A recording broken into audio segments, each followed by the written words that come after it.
Hello everyone, मेरा नाम है निखिल शर्मा और मैं आप सभी का स्वागत करता हूं आप के अपने चैनल MS 33 पर। तो आज हम क्लास 10 के chapter chemical reaction and equations को और आगे कंटिन्यू करने वाले हैं। पिछली क्लास में हम लोगों ने आइडेंटिफिकेशन ऑफ केमिकल रिएक्शन वाले टॉपिक तक कंप्लीट कर लिया था। तो उसके आगे का टॉपिक है बैलेंसिंग ऑफ केमिकल इक्वेशन और बैलेंस्ड केमिकल इक्वेशन।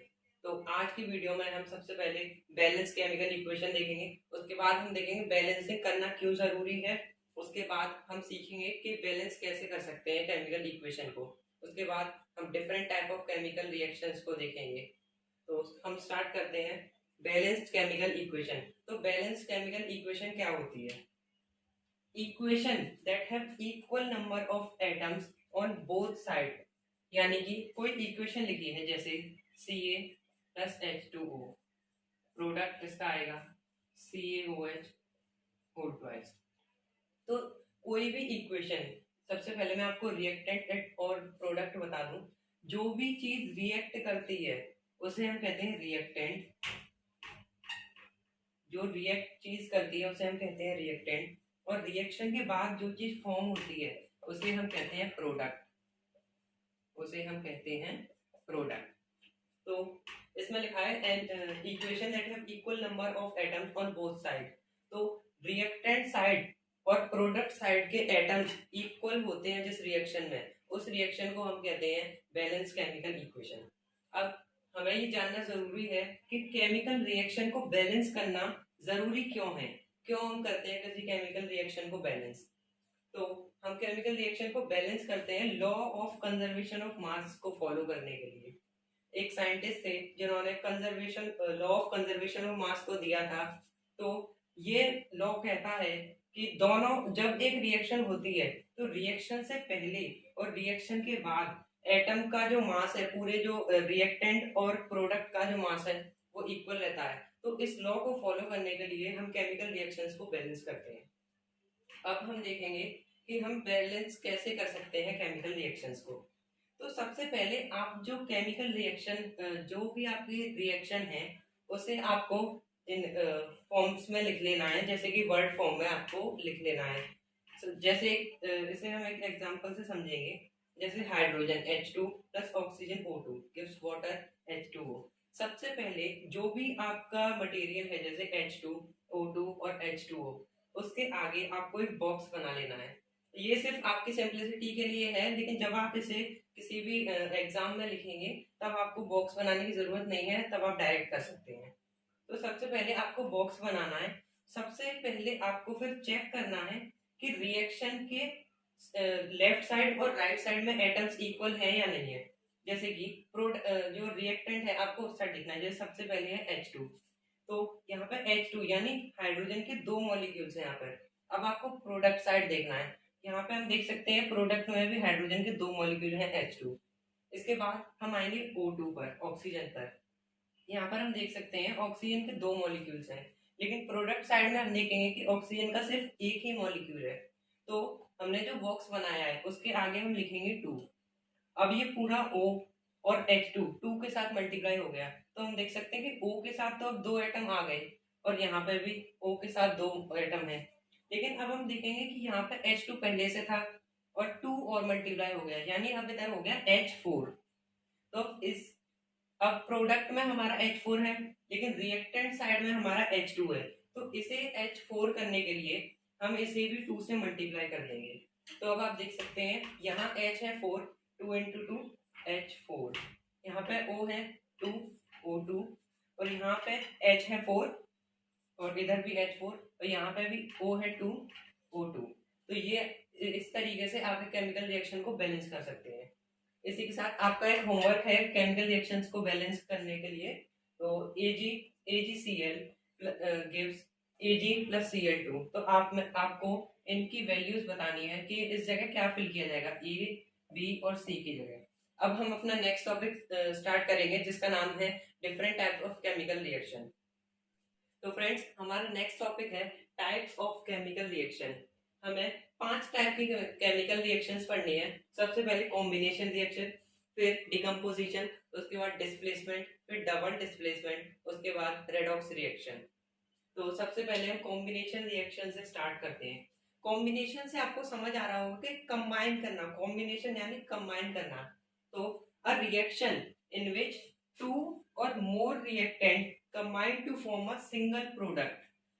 कोई भी ऐसी रिएक्शन जिसमें दो या दो से अधिक रिएक्टेंट कंबाइन करते हैं एक सिंगल प्रोडक्ट फॉर्म करने के लिए। जैसे इस एग्जांपल में आप देख सकते हैं H2 और O2 रिएक्ट करता है H2O फॉर्म करने के लिए। तो ये हमारी एक कॉम्बिनेशन रिएक्शन है। कॉम्बिनेशन रिएक्शन ज्यादातर एक्सोथर्मिक इन नेचर होती है। एक्सोथर्मिक इन नेचर का मतलब है जो एनर्जी देती है, जैसे कि हाइड्रोजन और ऑक्सीजन बनने के बाद एनर्जी थोड़ी रिलीज होती है। तो ऐसी रिएक्शन जो एनर्जी देती है रिएक्शन करने के बाद उन्हें हम कहते हैं एक्सोथर्मिक रिएक्शन। इन दोनों टाइप्स को, एक्सोथर्मिक और एंडोथर्मिक को, मैं भी आपको पूरा अच्छे से समझाऊंगा और तब तक आपको इन्हें अच्छे से ध्यान रखना है। ये इनसे काफी ज्यादा टाइम क्वेश्चन पूछे जाते हैं डायरेक्टली, जैसे कि बहुत सारी रिएक्शन आपको दे दी जाएंगी और इसमें से डायरेक्ट पूछा जाएगा इसमें से आइडेंटिफाई करिए कौन सी रिएक्शन एक्सोथर्मिक है और कौन सी एंडोथर्मिक। इसके बाद हम देखेंगे डिकम्पोजिशन रिएक्शन। डिकम्पोजिशन रिएक्शन से आप वर्ड से मतलब निकालना सीखिए। डिकम्पोजिशन रिएक्शन यानी डिकम्पोजिशन मतलब डिकम्पोज हो रही है कोई चीज। तो a reaction in which a single reactant decomposes to form two और मोर प्रोडक्ट्स। कोई भी ऐसी रिएक्शन जिसमें एक सिंगल प्रोडक्ट डिकम्पोज होता है यानी टूट जाता है एक, दो या दो से अधिक प्रोडक्ट बनाने के लिए। जैसे कि आप इस रिएक्शन में देख सकते हैं CaCO3 यानी कि कैल्शियम क्लोराइड टूट जाता है जब हम उसे हीट देते हैं। तो कैल्शियम क्लोराइड कैल्शियम ऑक्साइड और कार्बन डाइऑक्साइड में ब्रेक डाउन हो जाता है, टूट जाता है। ये रिएक्शन ज्यादातर एंडोथर्मिक इन नेचर होती है। एंडोथर्मिक का मतलब होता है कि हमें इसमें एनर्जी देनी पड़ी है। जैसे कि इधर आप देख सकते हैं ये डेल्टा का साइन बना है, डेल्टा का मतलब होता है हीट, यानी कि हमने इस रिएक्शन में एनर्जी दी है, तो इसे हम कहते हैं एंडोथर्मिक रिएक्शन। और जिसमें हम एनर्जी निकलती है जिन रिएक्शन होने के बाद, उन रिएक्शंस को हम कहते हैं एक्सोथर्मिक रिएक्शन। अब डिकम्पोजिशन रिएक्शन को एनर्जी डिस्ट्रीब्यूशन के बेसिस पे कुछ पार्ट्स में डिवाइड किया गया है। अब हम उन पार्ट्स को पढ़ेंगे। जैसे इसमें हमने हीट के फॉर्म में एनर्जी दी है, तो इसी टाइप से हम लाइट के फॉर्म में भी एनर्जी दे सकते हैं, इलेक्ट्रिसिटी के फॉर्म में एनर्जी दे सकते हैं। तो उन्हीं टाइप्स के बेसिस पर डिकम्पोजिशन रिएक्शन को और क्लासिफाई किया गया है। तो अब हम उन टाइप्स को देखेंगे। तो फ्रेंड्स अब हम देखेंगे एनर्जी सप्लाइड के बेसिस पर different type of decomposition reaction. तो इसके एनर्जी सप्लाइड के बेसिस पर तीन टाइप ऑफ डिकम्पोजिशन रिएक्शन होती है। सबसे पहले थर्मोलाइसिस, फिर फोटोलाइसिस, उसके बाद इलेक्ट्रोलाइसिस। तो सबसे पहले हम स्टार्ट करेंगे थर्मोलाइसिस से। मैंने बताया कि आप शब्दों को ब्रेक करिए। लाइसिस का मतलब होता है break down. Lysis means break down. Lysis मतलब किसी चीज को तोड़ना यानी ब्रेक डाउन। थर्मो का मतलब होता है हीट, यानी हीट का यूज करके किसी भी चीज को तोड़ना, ब्रेक डाउन करना किसी भी चीज का। तो इसे हम इस एग्जांपल से समझेंगे। CaCO3 कैल्शियम कार्बोनेट को जब हम हीट करते हैं तो वो कैल्शियम ऑक्साइड और कार्बन डाइऑक्साइड देता है। इस रिएक्शन को हम बोलेंगे थर्मोलाइसिस, क्योंकि आप ये जो डेल्टा का साइन देख रहे हैं इसका मतलब होता है हीट, यानी कि हमने हीट दी है इस रिएक्शन में। तो thermolysis means in the form of heat, यानी कि हीट के फॉर्म में हमने एनर्जी दी है किसी डिकम्पोजिशन रिएक्शन को। अब सेकंड हम देखेंगे फोटोलाइसिस। फोटो का मतलब होता है लाइट।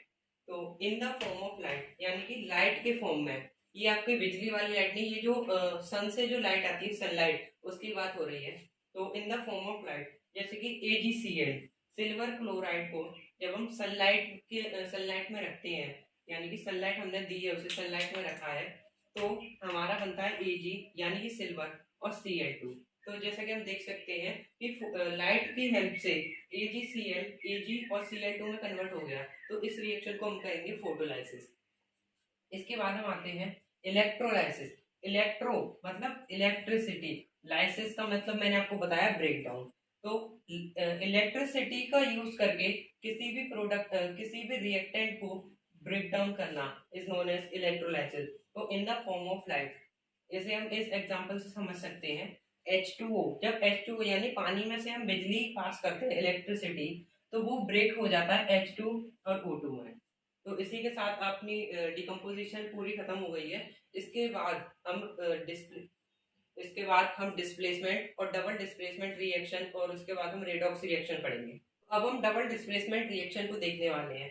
इस डबल डिस्प्लेसमेंट रिएक्शन में सिंगल डिस्प्लेसमेंट की तरह कोई भी ऐसा कंफ्यूजन नहीं है कि कौन सा कंपाउंड ज्यादा रिएक्टिव है या कौन सा कम, या फिर कौन सा कंपाउंड या फिर कौन सा एलिमेंट किसे हटाएगा। इसमें डायरेक्टली दो कंपाउंड होते हैं, जैसे कि एक कंपाउंड है एडी और दूसरा कंपाउंड है सीडी।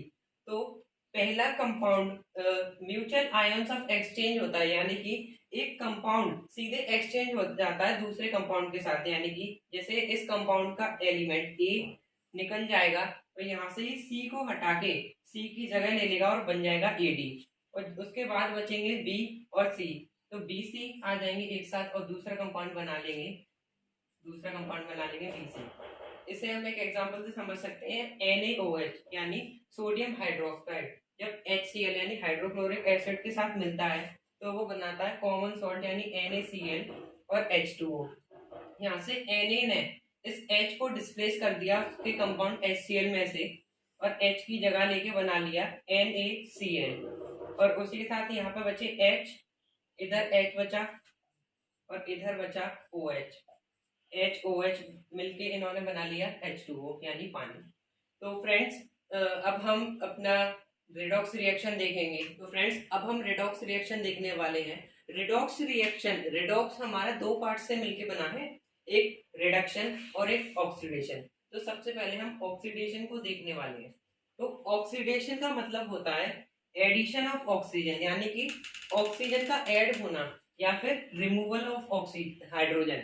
इन दोनों में से अगर कोई भी एक चीज होगी, जैसे या तो किसी एलिमेंट या फिर कंपाउंड में ऑक्सीजन जुड़े या फिर किसी एलिमेंट और कंपाउंड में से हाइड्रोजन निकले, तो हम उस रिएक्शन को ऑक्सीडेशन रिएक्शन कहेंगे। दूसरा हमारा है रिडक्शन। तो रिडक्शन ऑक्सीडेशन का पूरा अपोजिट है, यानी कि रिमूवल ऑफ ऑक्सीजन यानी ऑक्सीजन का निकलना, या फिर एडिशन ऑफ हाइड्रोजन यानी कि किसी रिएक्शन में हाइड्रोजन का ऐड होना। तो किसी भी एलिमेंट या कंपाउंड में ऑक्सीजन निकले या फिर किसी एलिमेंट और कंपाउंड में हाइड्रोजन ऐड हो जाए, उस रिएक्शन को हम कहेंगे रिडक्शन। तो रेडॉक्स रिएक्शन क्या होती है हमारी, simultaneously taking place of oxidation and reduction is called redox reaction, यानी कि वो रिएक्शन जिनमें ऑक्सीडेशन और रिडक्शन एक साथ हो, उस रिएक्शन को हम कहते हैं रेडॉक्स रिएक्शन। अब इसके बाद हम देखेंगे site of oxidation, site of reduction और ऑक्सीडाइजिंग और रिड्यूसिंग एजेंट। आपसे मोस्टली जो क्वेश्चन पूछे जाते हैं वो यही पूछा जाता है कि आपको एक इक्वेशन दे दी जाएगी केमिकल रिएक्शन की, और उसमें आपको पूछा जाएगा कि आपको आइडेंटिफाई करना है site of oxidation, site of reduction और ऑक्सीडाइजिंग एजेंट और रिड्यूसिंग एजेंट। तो फ्रेंड्स अब हम समझेंगे कि site of oxidation, site of reduction, oxidising agent और रिड्यूसिंग एजेंट क्या होता है। तो साइट ऑफ ऑक्सीडेशन, साइट यानी जगह, कौन सी जगह ऑक्सीडेशन हो रही है। ऐसे ही साइट ऑफ रिडक्शन यानी रिडक्शन कौन सी जगह हो रही है। तो हम इस केमिकल रिएक्शन की मदद से इन सब चीजों को समझेंगे। सबसे पहले हम समझेंगे साइट ऑफ ऑक्सीडेशन। इसमें आपको एक बात हमेशा ध्यान रखनी है कि जो भी आपको क्वेश्चन का आंसर देना है, जैसे इसमें हमें बताना है साइट ऑफ ऑक्सीडेशन क्या है, तो हमेशा हम जो आंसर देंगे वो हम रिएक्टेंट साइड में से देंगे, कभी भी हम प्रोडक्ट साइड में से कोई भी आंसर नहीं देंगे। जैसे साइट ऑफ ऑक्सीडेशन, इसमें ऑक्सीडेशन आप अपने ऑब्जर्वेशन के लिए, आपको अगर जैसे देखना है कि किसमें ऑक्सीडेशन हुई है तो आप प्रोडक्ट साइड में देख सकते हैं, लेकिन जो भी आप आंसर फिल करेंगे वो हमेशा आपको रिएक्टेंट साइड में से ही देना है। तो जैसे कि हम प्रोडक्ट में देख सकते हैं कि Cu यानी कॉपर में ऑक्सीजन ऐड हो गया है, तो कॉपर में ऑक्सीजन ऐड हुआ है यानी ऑक्सीडेशन कहाँ हुई है, कॉपर में। तो यानी कि इस ऑक्सीजन ने कॉपर को अपना कॉपर ने ऑक्सीजन से ऑक्सीजन लिया और कॉपर ऑक्साइड बन गया, यानी कॉपर में हुई है ऑक्सीडेशन। तो हमारा कॉपर क्या हुआ, साइट ऑफ ऑक्सीडेशन। ऐसे ही site of reduction, site of reduction क्या होती है, जिस जगह पे रिमूवल ऑफ ऑक्सीजन या फिर एडिशन ऑफ हाइड्रोजन हो। यहाँ पर रिमूवल ऑफ ऑक्सीजन कहाँ हुआ है, ऑब्वियसली ऑक्सीजन में से ही ऑक्सीजन रिमूव होगा, तो ऑक्सीजन यानी O2 हो जाएगा हमारा साइट ऑफ रिडक्शन। इसके बाद ऑक्सीडाइजिंग एजेंट, इन्हें समझने का, ऑक्सीडाइजिंग एजेंट और रिड्यूसिंग एजेंट को समझने का एक बेस्ट तरीका है। ऑक्सीडाइजिंग एजेंट, एजेंट कौन होता है? जो आपको कोई भी चीज प्रोवाइड करे, यानी प्रोवाइडर। प्रोवाइडर होता है जो एजेंट है, ठीक है। ऑक्सीडाइजिंग एजेंट यानी ऑक्सीजन प्रोवाइडर। ऑक्सीजन प्रोवाइडर कौन होगा? ऑक्सीजन ही होगा, और कोई हो नहीं सकता ऑक्सीजन प्रोवाइडर।